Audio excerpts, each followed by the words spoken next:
kena semprot juga yang di atas tambah ngamuk, ya kan? So menurut gua asumsi itu membunuh. Bukan cinta yang membunuh ya? Bukan asumsi membunuh. That's gonna be troublesome. Tapi gue penasaran, Ci, kan lo sekarang di dunia venture capital gitu, lo ketemu dengan banyak banget tipe founders, startup atau entrepreneurs lah. Dan menurut gue kan salah satu part yang penting dari being entrepreneurs kan lo harus lead kan, lead company, lead team gitu. Lo ketemu dengan banyak banget tipe orang. Ada nggak yang kayak lo bisa mengasosiasikan mayoritas sekarang tuh karakter entrepreneurs yang lo temuin itu seperti sih? Especially kalau kita ngomongin masalah leadership saya. Kalau gue ngeliatnya entrepreneurship itu sekarang, gue kan ada di kampus juga, sebagai dosen juga. Banyak kerjaannya ya? Dosen, iya. Jurusan di mana-mana ya? Jurusan Semarang. Yes, gak boleh. Jadi kalau di kampus, yang back then 2017-2018 tuh kelas entrepreneurship itu jadi something yang kayak keren. Jadi satu kampus bikin itu, terus akhirnya kan beneran, kenapa? Karena kayak kampus dan khusus major entrepreneurs gitu. Isunya yang gue lihat adalah sekarang banyak startup itu, banyak orang pengen jadi startup founder karena kerennya. Bukan, termasuk juga berapa 2 tahun yang lalu kan, Korean drama, startup tuh kayak semakin terglorifikasi menjadi seorang. Jadi startup tuh kerennya, ternyata kalau startup founders tuh bisa punya mercy gitu ya. Percaya. Bisa dikejar-kejar perempuan. Gitu. Nggak, dikejarnya sama investor. Lanjut. Maka dari situ, menurut gue nggak bisa kalau ngeliat startup founder sekarang itu cuma sekedar kayak, gue jadi startup founder semudah gue punya ide, gue jualan, gue ketemu sama investor, gue puter, you buy in, lo jadi investor. Now that time gone. Jadi gimana? Jadi gimana sekarang gimana? Sekarang posisinya adalah investor udah lebih hati-hati. Oke? Karena tech winter ini. Karena tech winter. Apa yang udah terjadi dengan COVID, tech winter. For us, kita as a venture capitalist, especially di firm gue, kita nggak berubah cara kita follow. Emang dari dulu kita nggak yang kayak, ide lo bagus, kayak 100.000 USD, ide lo bagus, 500.000 USD misalnya. Tapi lebih pada kayak, yaudah kita pengen tahu dulu, kita analisa industrinya, kita ngertiin dulu foundersnya kayak gimana. Even we meet with all the players kok, gitu. Untuk kita bisa, yang ini oke nih. Nah, lu orang pada tahu itu kan, kayak yang ini oke nih, karena ini kuli kan. Jadi sisi leadersnya gimana kan? Jadi gue jadi moderator ya kayaknya. Gak apa-apa, yang ditanya kan. Jadi yang kita lihat adalah startup founder sekarang itu lu mesti ngurangin cuman pintar narasi dong.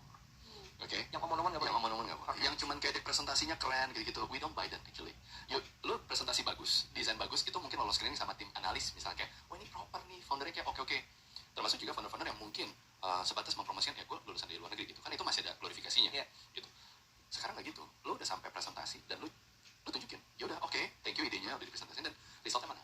Berapa yang pakai, lu punya revenue, lu punya penjualan kayak gimana, tim lu kayak gimana, bertumbuh atau tidak dan sebagainya. Jadi itu tuh akan ketahuan, akan kebaca.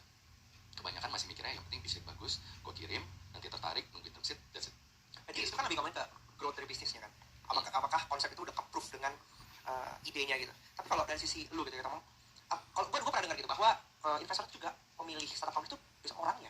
Ya kan, bukan cuma sekedar model bisnisnya aja gitu. Sebenarnya kriteria apa sih yang dicari gitu dari seorang leader atau leadership style dari startup founder? I think satu yang dilihat adalah lu punya grit ya, gitu. Lu punya performance, lu punya persistence gitu. Karena justru kelihatan kok, karena tech winter, kita jadi bisa lihat founders mana yang beneran bikin company untuk impact dan serving the market, mana yang kayak yaudah ini kayaknya nggak cocok nih, opportunity kayak nggak pas, yaudah shutdown terus bikin baru lagi. Gitu.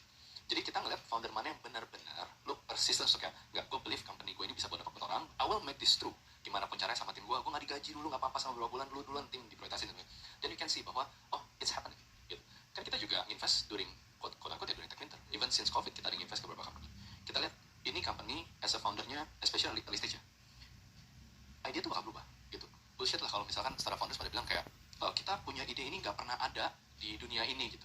Yuk, kita udah ketemu gitu banyak. This idea itu inspired dari company di US, dari company di China misalnya. Jadi there's nothing new under the sun. Kenapa dari sekian banyak orang yang mungkin solving bisnis juga bisnis yang sama, satu bisnis model dengan satu sektor bisa jadi ada 7 company yang serving yang sama. Kenapa gue mesti pilih lu? Kenapa gue mesti invest ke lu dibandingin 6 yang lain? Toh yang lu bikin juga mirip-mirip. That's where our relationship builds. Gitu. Kita jadi ngerti, karena lu mikirnya begini. Ternyata lu ngelihat ngebangun tim tuh kayak gini. Ternyata lu ngelihat serving customer tuh kayak gini caranya. Dan itu yang kita evaluasi. Jadi nggak bisa cuma sekedar kayak, ide lu bagus ya, marketnya bagus ya, ya udah. Not as simple as that. Apakah lo melihat timnya juga? Maksud gue kan tadi lo melihat karena ujung-ujungnya co-founders akan sama-sama aja idenya, cuma bedanya in personnya yang bikin lo jadi melihat kenapa gue harus investnya ke orang ini bukan orang yang satu lagi. Apakah setelah itu lo melihat juga dari sisi timnya orang ini, timnya seperti apa, yang terbentuk di company-nya, itu menjadi pertimbangan juga atau enggak? Jadi pertimbangan. So when you start a company biasanya kan ada CEO, CTO, CFO atau CFO. Misalnya CFO biasa belum ada. Terakhir gitu punya duit bermuncul ya. Duit bermuncul. CFO itu ya sekarang ya CEO-nya dulu. Betul. Gitu. Jadi mau nggak mau dia mesti multi role. Kita melihat the chemistry between them gitu. Apakah mereka benar-benar fulfill each responsibility dengan baik atau tidak.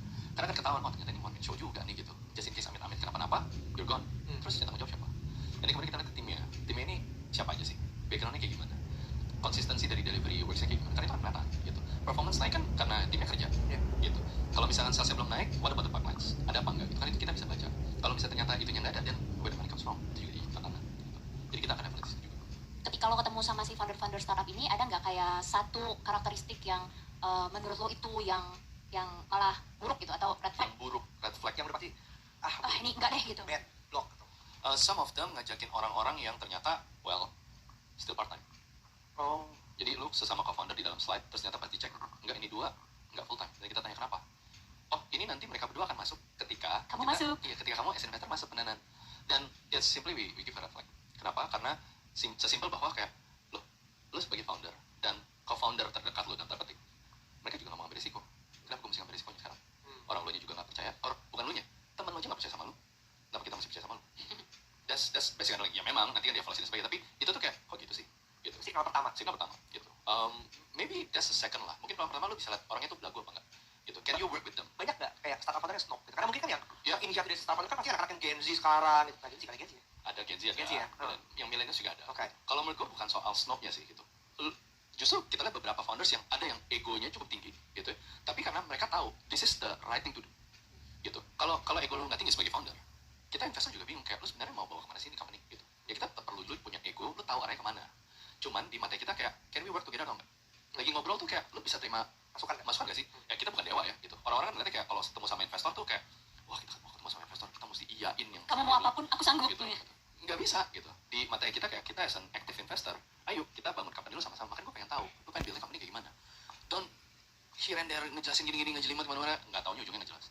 Gitu. Just tell us aja lu lagi build apa sih? Lu mau kemana, dan kita lihat oh ini founder nih bisa nih ajak ngobrol nih. Dan kita tanya kan, karena ini udah lewat covid nih, udah lewat tech winter, Ya. ya kan? Kita kan lihat dari company performance lu udah ngapain aja kemarin gitu. What makes you survive gitu kan? Sehingga kita evaluate, oh nih founders nih persistence juga nih gitu. Kenapa? Karena early stage itu goyangannya paling gitu. Busy gitu kan winter kan.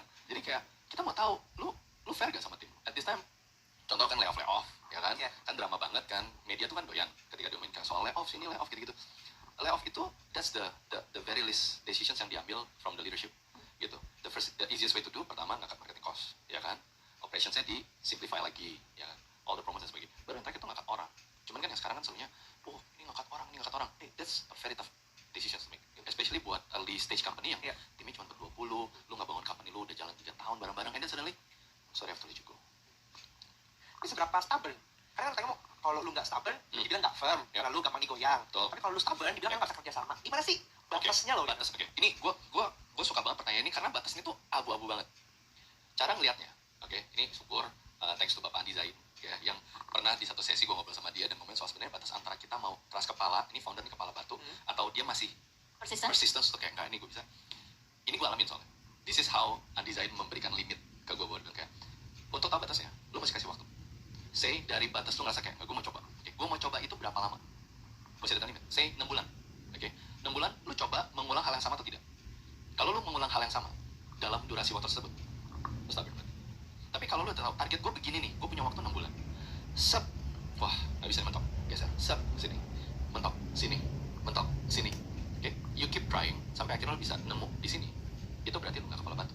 Lu persistence. Tapi kalau lu udah tahu selama 6 bulan, gue jalannya sini, mentok ya, paksa deh, sama, rutenya sama, terus lu kepala batu.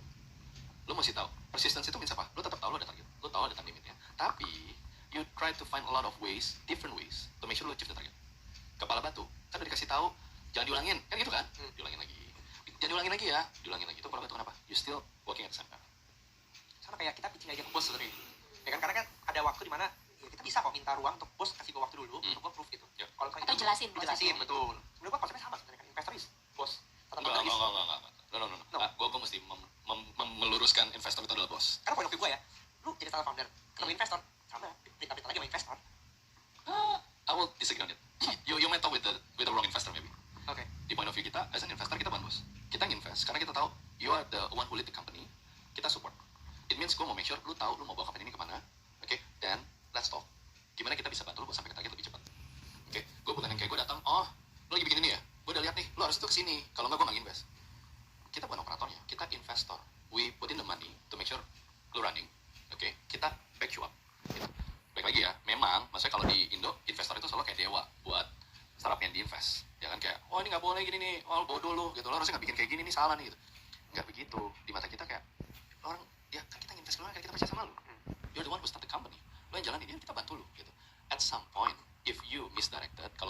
mulai salah jalan nih, jangan gitu dong, yuk ngobrol yuk, kita arahin ulang dan sebagainya kayak gimana. Karena kan kita nginvest kan target kita ke sini. Ada adjustment boleh, ya pastilah ada perubahan. Tapi bukan berarti kita investor kita dewa ya. Gue nggak mau mislead gitu, karena ya you can say maybe yang lain kayak gitu, I don't know, but in our case kita nggak gitu.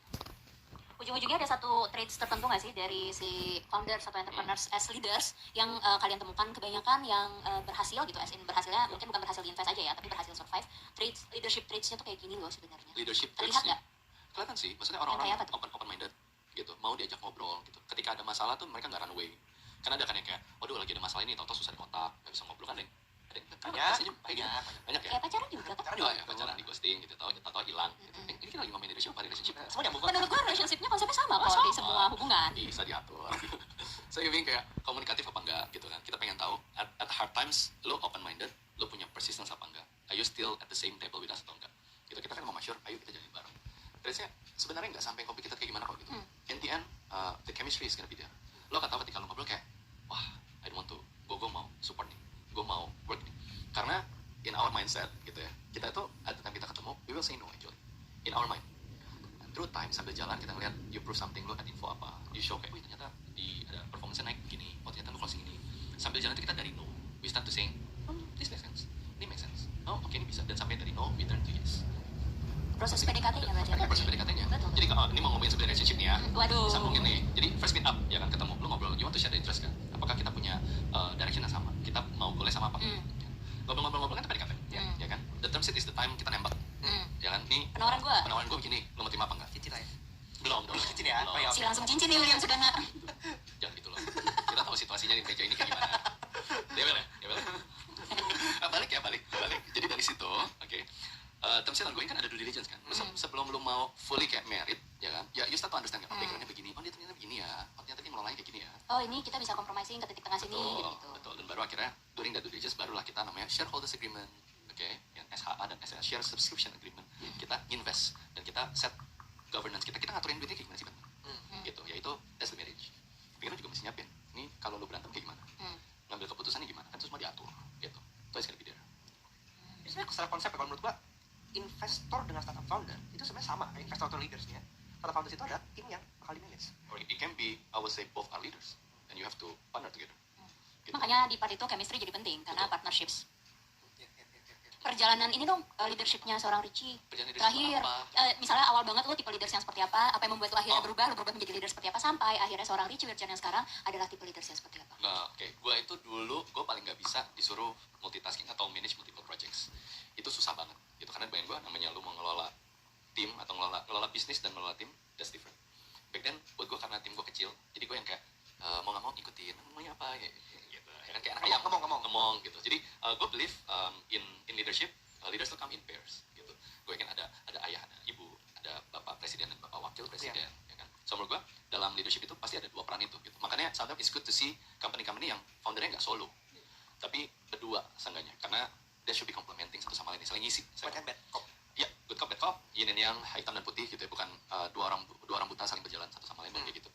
Dan dari situ gue belajar kayak, oh gue tuh ternyata dulu ibunya, gue sosok ibunya, gue yang ngayomin gitu. Oke, gue bisa jualan, ketemu klien dan sebagainya, tapi begitu di kantor, oh gue tuh ternyata sosok ibunya,